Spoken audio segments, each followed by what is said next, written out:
Alexandra Eala, 7,000 miles from home, standing on red clay under the brutal Spanish sun. She's just been demolished in practice. Her legs are burning, her lungs are screaming, and her opponent, a girl her own age who grew up on these courts, is barely breathing hard. The coach walks over, and instead of sympathy, he says one word: again. This is not a tennis academy, this is a suffering factory, and this is where the first Filipino Grand Slam champion was born. In 2018, 13-year-old Alexandra Eala faced an impossible choice. She was already a phenomenon in the Philippines, a left-handed prodigy who moved with natural fluidity that made scouts take notice. But talent in Southeast Asia hits a ceiling fast. The infrastructure wasn't there. The competition wasn't deep enough.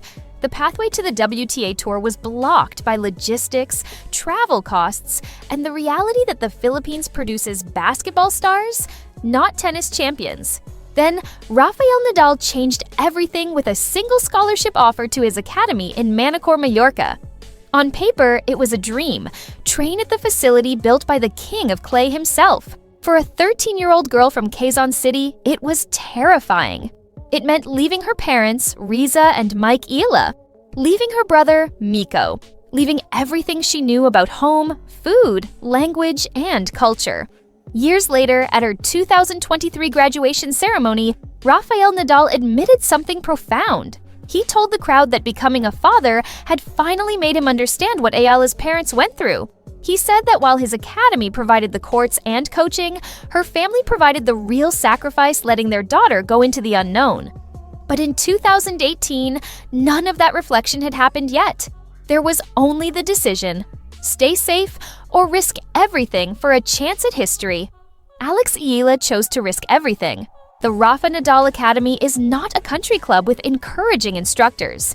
It is a philosophy made concrete. The philosophy is brutal and Spanish to its core. You must learn to suffer. But suffering in the Nadal dictionary doesn't mean pain for pain's sake. It means resilience. It means finding pleasure in the grind of a 3-hour match. It means chasing down a ball you have no business reaching because giving up on a point is unthinkable. It means sliding into every shot, fighting for every inch, and never showing weakness. For Eala, raised on hard courts, the transition to European red clay was brutal. Clay is a different language. It neutralizes power. It demands patience. It forces you to construct points like a chess master, and it punishes you physically if you're not fit enough to outlast your opponent. Under the watchful eyes of Tony Nadal and the academy coaches, Eala began her transformation. There were days of frustration, days where cultural isolation surely crushed her spirit, days where she probably called home crying.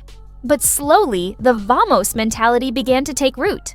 She wasn't just learning strokes. She was learning how to think like Rafa, how to stay calm on the outside while intensity burned inside, how to treat every practice like a final, how to respect the process even when results didn't come immediately. The first proof that the experiment was working came in doubles. In January 2020, paired with Indonesia's Priska Nugroho, Eala captured the Australian Open Girls Doubles title. It was a breakthrough moment. 1 year later, she added the French Open Girls Doubles crown. These victories were critical. They built her net game, her tactical awareness, and most importantly, her confidence. But everyone in tennis knows the truth. Doubles titles are great, but singles is the ultimate measure. The pressure began to mount. She wasn't just a talented kid anymore. She was carrying the expectations of an entire nation hungry for a tennis hero. The Philippines had never produced a Grand Slam singles champion. September 2022, the US Open. This was the moment where all the lonely hours in Mallorca, all the suffering, all the sacrifice had to pay off. Alexandra Eala walked onto the hard courts of Flushing Meadows with a focus that looked eerily familiar to anyone who had watched Nadal dominate Roland Garros. Throughout the tournament, she didn't just win, she suffocated opponents. She marched through the draw without dropping a single set. In the final, she faced Czech player Lucy Havlicková. The tension was unbearable. No Filipino had ever won a junior Grand Slam singles title. A loss would be disappointing, a win would be immortality. Eala controlled the match from the baseline, refusing to let the magnitude overwhelm her. She closed it out 6-2, 6-4. When the final ball landed, history was made.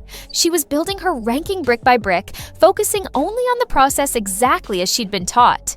Then came 2025, the year Alexandra Eala announced herself to the tennis world.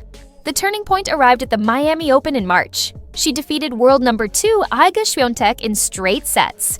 She reached the semifinals, earning $332,160 in prize money, nearly doubling her entire career earnings up to that point.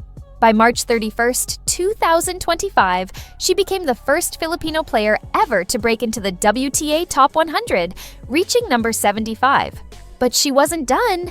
At the Eastbourne Open, she reached her first WTA Tour-level final, pushing her ranking to a career-high number 56.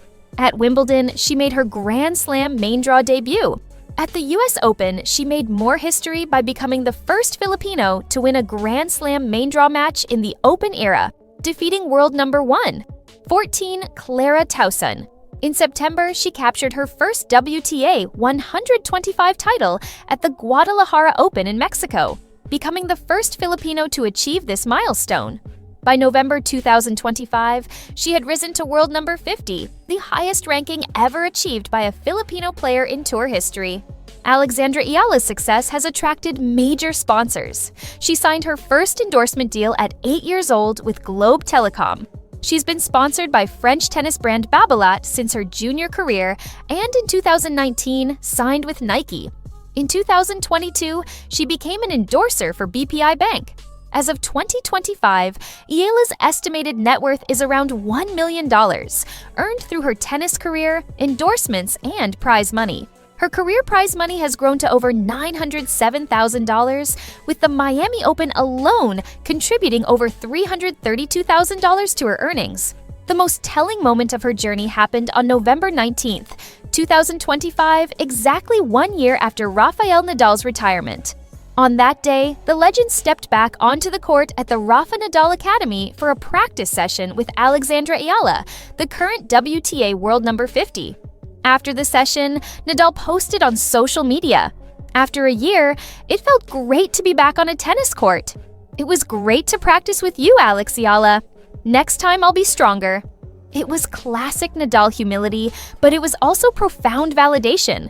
Alexandra Eala's historic year isn't over.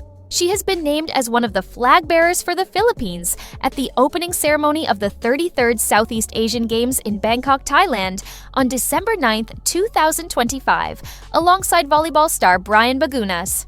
Philippine Olympic Committee President Abraham Tolentino explained the selection. Popularity aside, Alex and Brian have made impacts in the global sports community, and that makes them the best choice to carry the flag in the SEA Games. Eala is widely expected to have a gold medal or bust campaign. She and world number 53 Indonesian Janice Tien are the top 2 Southeast Asians in the rankings. The Philippines has not won gold in SEA Games women's singles tennis since Maricris Fernandez ruled the 1999 tournament in Brunei.